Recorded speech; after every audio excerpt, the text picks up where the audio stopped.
Eu vejo seus caminhos e o sararei, e o guiarei, e lhe tornarei a dar consolação, a saber, aos seus pranteadores. Isaías 57, 18. Existem alguns objetos na criação que nunca deixam de surpreender o espectador. Eu acho que Humboldt disse que nunca poderia olhar para as coxilhas sem espanto. E eu suponho que alguns de nós nunca serão capazes de olhar para o oceano ou ver o nascer ou o pôr do sol sem sentir que temos diante de nós algo sempre fresco e sempre novo. Agora, eu tenho sido, não só por amar isto, mas por causa da minha vocação de pregar isso, um leitor constante da Sagrada Escritura. E mais que frequentemente desço a passagens bem conhecidas. E as passagens, ainda depois desses 25 anos, me surpreendem tanto quanto sempre. Como se eu nunca tivesse ouvido falar delas antes. Elas vêm a mim, e não apenas com frescor, mas mesmo causando espanto em minha alma. Esta é uma dessas porções da Escritura. Quando eu li o capítulo que descreve a maldade, a impiedade horrível de Israel, quando percebo os fortes termos que a inspiração utiliza, e nenhum deles muito forte para expor a maldade horrível da nação, isso me desconcerta. E depois vejo a misericórdia que segue em vez de julgamento. Isso me esmaga. Eu vejo os seus caminhos e, não é adicionado, irei destruí-lo ou varrê-lo para longe, mas o sararei. Em verdade, a graça de Deus, como as grandes montanhas, não pode ser dimensionada. Assim como as profundezas do mar, ela nunca pode ser compreendida. E como o espaço, ela nunca pode ser medida. Ela é, como o próprio Deus, maravilhosa, incomparável, sem limites. Ó, as profundezas! Ó, as profundezas! O texto declara que o pecador tem sido observado pelo Senhor. Muitos homens aliviarão uma pessoa desconhecida em perigo a quem não pensariam em ajudar se conhecessem o seu caráter. Alguns corações generosos estão perpetuamente vitimados desta forma. Eles dispensam seu dinheiro para aqueles que são totalmente indignos. Mas se soubessem desta indignidade, não seriam tão liberais com suas dádivas. Agora, o Senhor está ciente da indignidade daqueles a quem Ele dá a sua graça. E é a glória dessa graça que Ele a derrama sobre o absolutamente indigno. Ele sabe exatamente o que os homens são e ainda assim Ele é bondoso para com o mal e para com os ingratos. Ele dá a sua graça para aqueles que, como Manassés e Saulo de Tarso e o ladrão moribundo, não têm nada senão o pecado sobre eles e merecem a sua ira em vez de seu amor misericordioso. Observe, em primeiro lugar, que a onisciência de Deus tem observado o pecador. O homem, ao viver em rebelião contra Deus, está tanto sob os olhos do seu Criador, como as abelhas em uma colmeia de vidro estão sob seus olhos quando você está assistindo todos os seus movimentos. Os olhos de Jeová nunca dormem. Eles nunca são retirados de uma única criatura que Ele fez. Ele vê o homem, o vê em toda parte, o vê por completo, de modo que Ele não apenas ouve as suas palavras, mas conhece os seus pensamentos. Deus não se limita a contemplar suas ações, mas pesa suas motivações e sabe o que está no homem, bem como o que sai do homem. Um deles é muitas vezes levado a clamar: tal conhecimento é maravilhoso demais para mim. É tão alto que eu não posso alcançá-lo. Que Deus saiba de tudo, até mesmo todas as pequenas coisas sobre o pecado do homem, é uma coisa terrível para as almas não perdoadas pensarem. Eu estava lendo, no outro dia, uma observação muito bonita sobre uma das frases do nosso Salvador, e eu não posso deixar de citá-la para você. Você se lembra, ele disse que 2 passarinhos são vendidos por um asse, e ainda um deles não cai no chão sem o seu pai? Mas em outra passagem ele diz: não se vendem 5 passarinhos por 2 asses. E nenhum deles está esquecido de Deus. Você percebe isso? 2 por 1 asse, 5 por 2 asses, para que haja lance ímpar em tomar uma quantidade dupla. Apenas um pardal. Ninguém se importa com um pardal ímpar, mas nenhum deles é esquecido por seu Pai Celestial, nem mesmo o pardal sem par. E assim, não há pensamento dos seus, nem imaginação, nem ninharia que você tenha esquecido completamente e que, na verdade, você nunca teve a menor atenção tenha escapado à atenção do seu Pai Celestial. O texto é verdadeiro em máxima medida possível. Tenho visto os seus caminhos.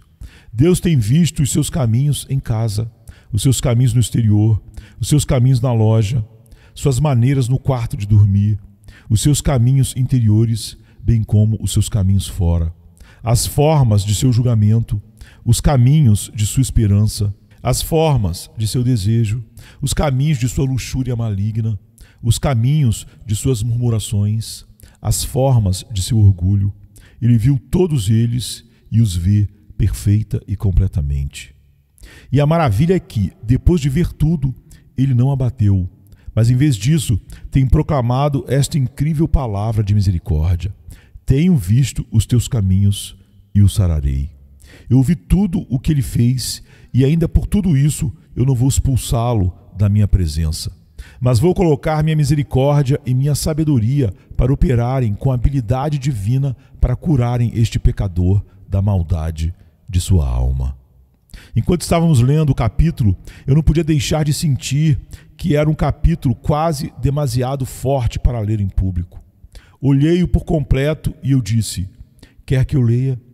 Algumas de suas alusões são tão dolorosas que alguém pode considerá-las, mas não gostaria de explicá-las. A sabedoria divina não conseguiu encontrar nada senão os vícios que estão apenas sendo mencionados para descrever a maldade do coração humano. É uma coisa suja que ele deve compará-lo com a lascívia e impureza daqueles que estão entregues ao apodrecimento total da licenciosidade. E, no entanto, depois de descrever o caráter, o Senhor diz: tenho visto os seus caminhos e os sararei. Eu vi tudo de ruim em seus caminhos e eu não tenho percebido nada de bom neles. Porém, embora eu saiba de toda a sua conduta e veja a imundície de tudo isso, ainda virei a ele e eu o sararei. Você percebeu, enquanto eu estava lendo, que as pessoas descritas eram um povo que antes zombavam da religião, de quem fazeis o vosso passatempo, contra quem escancarais a boca e deitais para fora a língua. Eles tinham feito o nome e a honra de Deus os temas de profano esporte. Eles haviam ridicularizado o povo de Deus, chamando-os de hipócritas, fanáticos, entusiastas ou qualquer outra coisa que ocorresse ser os nomes significativos os quais eles lançaram contra os santos naqueles dias. Eles tinham brincado com a virtude e escarnecido da piedade. E ainda assim, o Senhor diz: tenho visto os seus caminhos, tenho ouvido suas piadas irreverentes e insultos ridículos. Conheço seus sarcasmos. Eu sei das tuas falsidades, que calúnia derramam em meu próprio povo amado. E minha ira se levanta contra aqueles que tocam em meu ungido. Mas por tudo isso, eu vou curá-lo. Eu o vi colocar a língua para fora ao nome de Jesus. Eu o vi se comportar excedendo orgulho quando meu evangelho tem sido o assunto da conversa. Mas por tudo isso, embora eu tenha visto os seus caminhos altivos, o sararei. Ó, o esplendor desta graça! É este o tipo de homens, ó Senhor Deus? Certamente tão altos como os céus estão acima da terra, assim são os teus caminhos acima dos nossos caminhos. Essas pessoas parecem ter sido bastante apaixonadas pelo pecado, de acordo com as Escrituras. Você verá que eles não poderiam ter o suficiente. Que montanha havia sobre a qual Israel não tinha posto seus altares? Que pedra estava lá, polida pelo fluxo da corrente, que não haviam consagrado a um ídolo? O carvalho gigante havia por todo o Bazã, em que não haviam realizado rituais místicos e diabólicos ao falso Deus. A terra foi manchada com o sangue de seus filhos oferecidos a Moloque. Sim, ela fedia com seus pecados infames, pois na adoração de seus deuses falsos, suas orgias estavam cheias de lascívia e toda sorte de maldades indescritíveis. No entanto, o sempre misericordioso diz: eu tenho visto isto. Tenho visto por trás da porta o que eles fizeram. Tenho visto nas altas montanhas que eles têm feito. Eu vi suas abominações nos bosques e arvoredos. Eu vi como eles estão ansiosos buscando o pecado, como eles o bebem como Beemote que pensa beber o Jordão com a sua boca. Eles acrescentam luxúria à luxúria em sua busca pelo pecado, até que sejam enlouquecidos com ele. Eu vi que eles são pecadores desesperados, mas vou curá-los. Eu os sararei. Ó amado, este texto soa tão estranhamente bom, tão singularmente gracioso, tão primorosamente misericordioso, que me mantém fascinado. É uma maravilha. Apenas quando o duro tambor começa a soar e a guerra está prestes a soltar os seus cães, surge uma pausa inesperada. E com olhos humildes e piedosos, com milhares de lágrimas, avançando para a frente e grita: eu ainda os amo. Apenas deixe-os renunciar os seus caminhos e meu peito estará apertado e os seus pecados horríveis serão perdoados. Há uma expressão sobre a qual se deve fixar, porque é tão notável. Eu nunca teria me atrevido a usá-la se a inspiração não a houvesse usado. Esta é a expressão no versículo 9, onde o Senhor diz: te abateste até o inferno, mesmo até o inferno. Quando o homem degrada-se para baixo, tão baixo quanto o coxo suíno, isso é baixo o suficiente, e há muitos que fazem isso. O bêbado vai mais baixo do que a porca, pois nenhuma porca habitualmente se intoxicaria. Poucos animais sequer provam uma mistura contaminada. Falamos do ser de um homem como um animal, mas os animais são denegridos quando comparamos os bêbados com eles.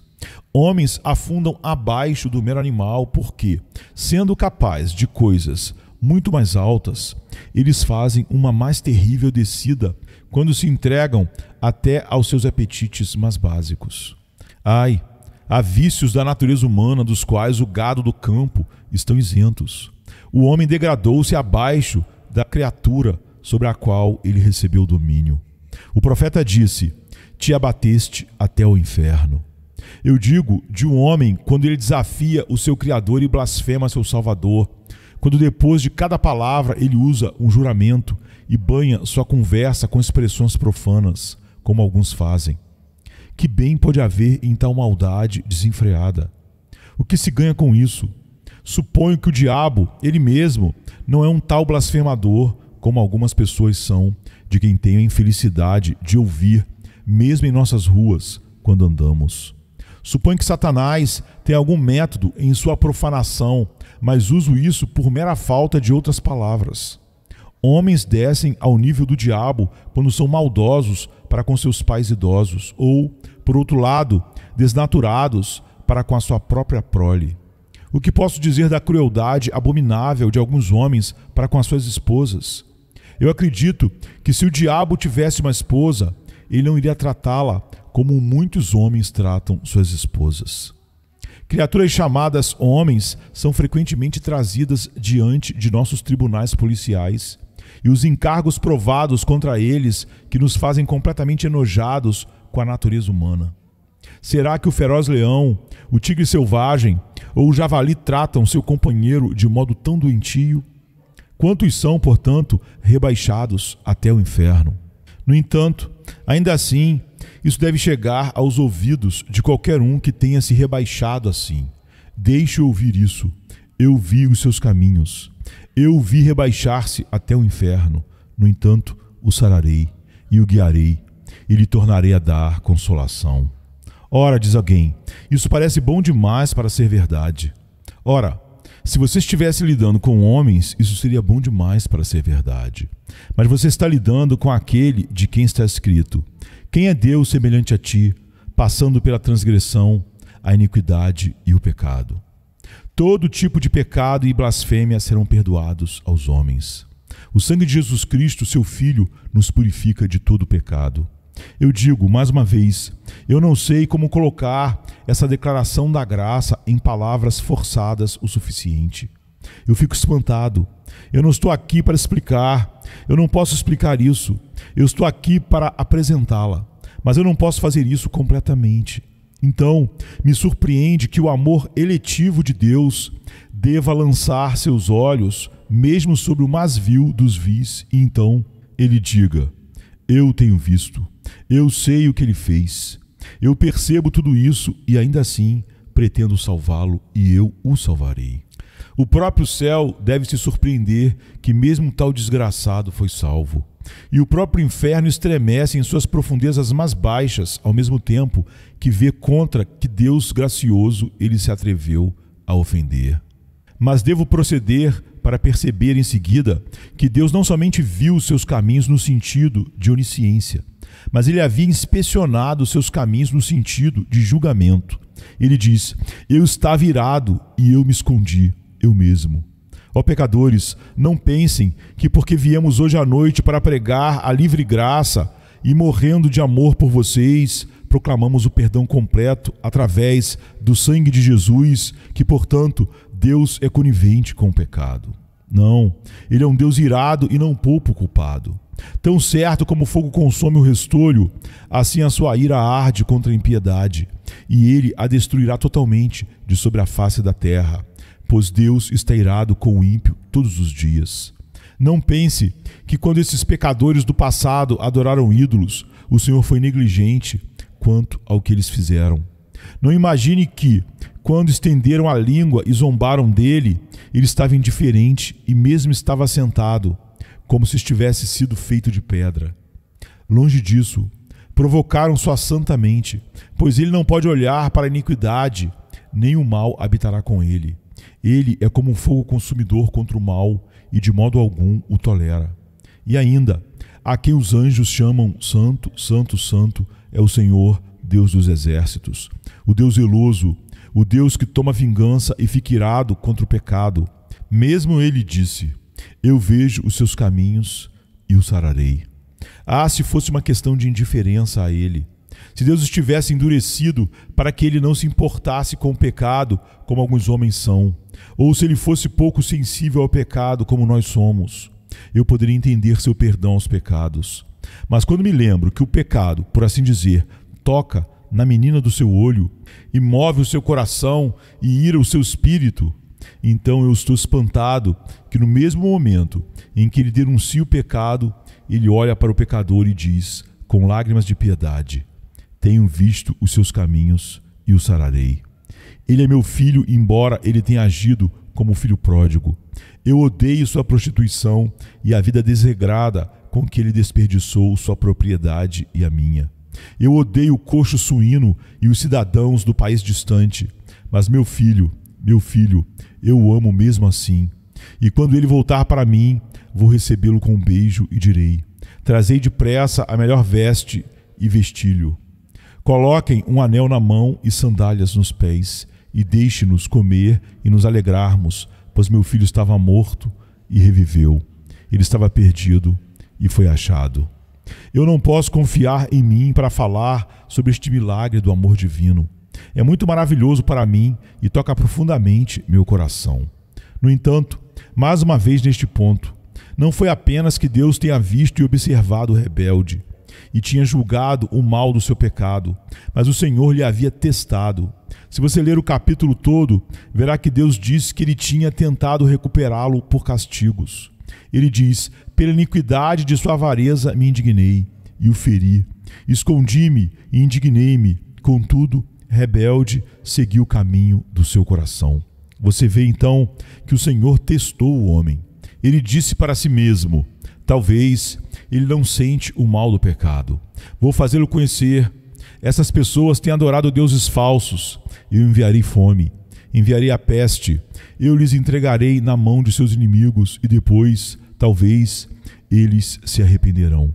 E assim Deus fez isso para Israel. E a nação foi trazida à decadência. Mas qual foi o resultado? Será que eles se transformaram sob a vara do castigo e confessaram o seu pecado? Será que eles se humilharam diante de Deus? Não. Ele diz da nação: ele continuou obstinadamente no caminho do seu coração. Frequentemente acontece que quando o Senhor começa uma obra da graça nos homens, ele começa com um terrível julgamento, colocando-as para baixo para que ele possa levantá-los em tempo hábil. Mas quantas vezes essas visitações acabam em decepção? O homem está enfermo, ele jaz no sofrimento à beira da eternidade. Ele faz promessa de reforma, mas o que acontece quando ele se recupera? Ora, ele se esquece de tudo e é, se alguma coisa, pior do que antes. Ou o homem é humilhado por seu pecado, mesmo a mendicância. Quantas vezes eu vi isso? Um homem de pais respeitáveis tremendo nos seus trapos. Mas quando ele está na sua pobreza, é que ele se converte dos seus vícios? Não, ele lamenta-se sobre suas loucuras quando ele pede um pouco de ajuda e quando ele recebe, ele gasta a caridade na bebida e continua tão degradado como era antes. Cada vez pior é o caminho dos ímpios, mesmo quando suas tristezas são multiplicadas.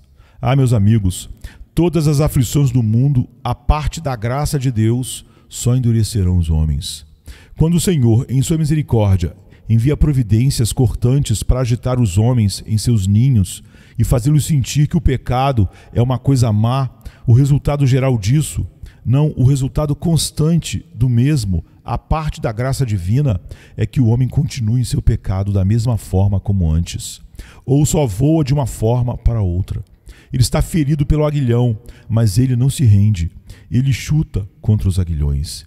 Ele acha que Deus o tratou muito duramente. Ele dirige-se para mais longe de Deus e corre em desespero. Ele diz que não há esperança e, portanto, ele pode muito bem viver como ele quer. E assim ele mergulha cada vez mais fundo em rebelião.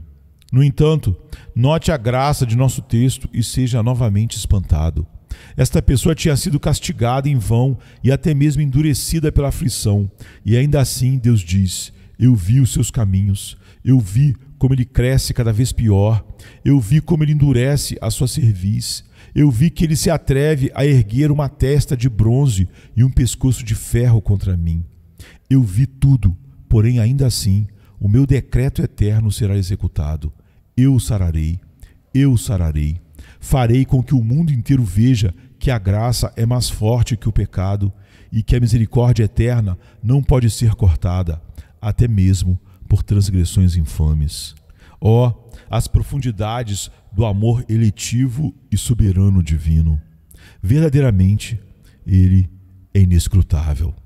Agora, antes de eu ir para a segunda parte do assunto, devo dizer isso. Eu não estou falando agora de casos que acontecem de vez em quando. Nem estou falando de homens que viveram anos atrás, como John Newton, o blasfemo dos navios negreiros, ou John Bunyan, o rebelde da vila. Não, eu estou falando sobre um grande número aqui diante de mim. Em grande medida, eu estou falando de mim mesmo. Eu sei que em mim não havia nada que poderia ter atraído os olhos de Deus de forma a merecer seu olhar. Eu sei que se eu não fui permitido entrar nos vícios mais grosseiros, eu fui até onde eu poderia, mas teria ido infinitamente mais longe se não fosse por sua graça restritiva. E no meu caso, eu sinto que é tão somente pela livre soberania e merecida misericórdia de Deus que sou esta noite salvo, como o pobre ladrão, morrendo na cruz, recebeu a promessa: hoje mesmo estarás comigo no paraíso. Em todos os casos, se fomos morais ou imorais, a salvação é totalmente uma questão de puro favor. E em todos os casos, Deus tem praticamente dito de nós: tenho visto os seus caminhos. Eu não consigo ver nada de bom neles. Eu só vejo o que eu abomino. Porém, no entanto, o sararei. As lágrimas podem muito bem estar nos nossos olhos quando pensamos isso. Tenho certeza de que elas estão nos meus. Um homem pobre e insensato foi questionado por seu ministro como ele veio a ser salvo, e ele disse: isso foi entre mim e Deus. Deus fez a sua parte e eu fiz a outra. Bem, disse o ministro, que parte você fez? A resposta foi: Deus me salvou e eu estava no seu caminho. Essa é a parte, devo confessar, em que eu fui mais compíscuo. Eu era muito teimoso e obstinado. Afastei de mim os convites do amor do Senhor. Eu desejei permanecer um rebelde, mas ele não quis que fosse assim. Não resisti eu ao seu espírito, não afastei de mim o evangelho, não deliberei em minha autojustiça e continuei como eu era. Mas ele não permitiria que isso fosse assim. E por último, fui compelido a clamar. Eu me rendo à graça toda conquistadora de Deus e bendigo a mão que docemente me inclina à sua poderosa influência soberana. Deus me salvou sozinho, livre e soberanamente, porque em mim não habitava bem algum.